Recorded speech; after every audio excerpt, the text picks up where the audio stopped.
अगर आपका परिवार खाद्य सुरक्षा योजना में शामिल है और खाद्य सुरक्षा योजना के तहत आप राशन की सामग्री प्राप्त कर रहे हैं तो आपको अपने परिवार के सभी सदस्य की जो कि राशन कार्ड के अंदर दर्ज हैं उनकी ई-केवाईसी करना अनिवार्य है। अगर आप ई-केवाईसी नहीं करवाएंगे तो जिस भी सदस्य की ई-केवाईसी नहीं करवाएंगे उस सदस्य को उस राशन कार्ड से हटा दिया जाएगा और उसकी राशन सामग्री आपको नहीं मिलेगी। तो आपको अपने परिवार के सभी सदस्यों की ई-केवाईसी करवानी है। ये एक न्यू अपडेट है, इसीलिए आपको जानकारी दे रहा हूँ। इसके अलावा ई-केवाईसी कहाँ पे होंगी और ई-केवाईसी के अंदर क्या क्या डॉक्यूमेंट लगेंगे।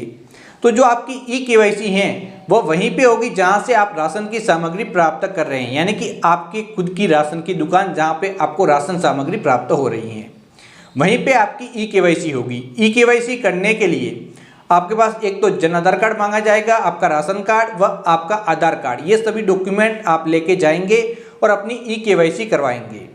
अब सवाल ये है कि ई-केवाईसी किसको करवानी है। तो ई-केवाईसी तो लगभग सभी को करवानी है, यानी कि जो भी परिवार खाद्य सुरक्षा योजना में शामिल हैं उनके अंदर जितने भी सदस्य मौजूद है सभी की ई-केवाईसी की जानी है।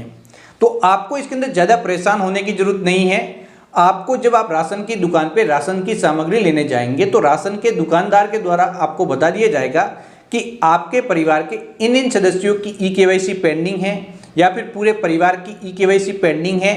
आप ये सारे डॉक्यूमेंट हमारे पास लेके आए और हम आपके सभी सदस्यों की ई-केवाईसी करेंगे। तो वो राशन की दुकानदार के द्वारा आपको बता दिया जाएगा। तो आपको ज़्यादा परेशान होने की जरूरत नहीं है, क्या करना है क्या नहीं करना है कब करना है, ये जानकारी राशन के दुकानदार के द्वारा आपको दे दी जाएगी। क्योंकि हो सकता है कि अलग अलग क्षेत्र के अंदर ये काम अलग अलग समय पे हो रहा हो, इसलिए आपको ज़्यादा परेशान होने की जरूरत बिल्कुल नहीं है। तो आपको कंप्लीट डिटेल में जानकारी मिल गई होगी कि राशन कार्ड जो कि खाद्य सुरक्षा योजना में शामिल है सभी सदस्य की ई-केवाईसी होगी। ई-केवाईसी की जानकारी आपको अपने राशन की दुकान से ही मिलेगी और कहीं से आप प्राप्त नहीं कर सकते। ई-केवाईसी के लिए क्या क्या डॉक्यूमेंट लेके जाना है ये जानकारी मैं आप सभी को दे चुका हूँ। तो आप कंप्लीट डिटेल में समझ चुके होंगे। जानकारी अच्छी लगी हो तो चैनल को सब्सक्राइब करना है, ऑल नोटिफिकेशन ऑन करना है और खाद्य सुरक्षा योजना से जुड़ा हुआ कोई भी सवाल है तो कमेंट बॉक्स में जाके कमेंट कर सकते हैं। तो बाय बाय दोस्तों।